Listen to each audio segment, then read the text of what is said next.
waxaan xarig ka jirnay TVEDkii ama kuliyadda farsamada qacanta ee Dhagaxbuur oo runtii kuliyada ahayna qaabka loo dhisay marka la eego nidaamkeeda jaamacada kuliyadaas waxa weeye waa kuliyad casri ah waana markii ugu horeysay kuliyad TVEDda oo chief iyo cuntale oo dhalinyarada meeshii ardaydu ay saxanaysay meeshii wax ka cunaysay in loo sameeyo isla markaana bloogyo fara badan oo waxa weeyaan kuwii workshopka klaasadii wax lagu baranayay garaashadii waxa dhigi karaa waa horumar u soo kordhay deegaanka iyo dalkaba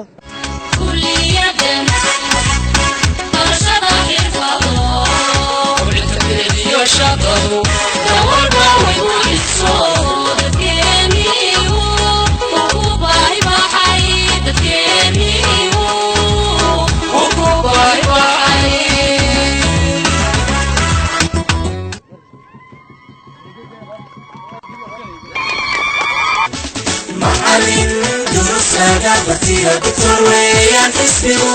Basiyo Jama'ado Kulida Naka Aybu Kumaya Wala Biso Ewa Wayniyo Aro Ebuna Dunduriyo Isbigu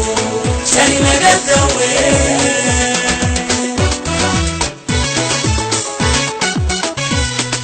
Ma'alin Durusaga Batida Dr. Wayan Isbigu Basiyo Jama'ado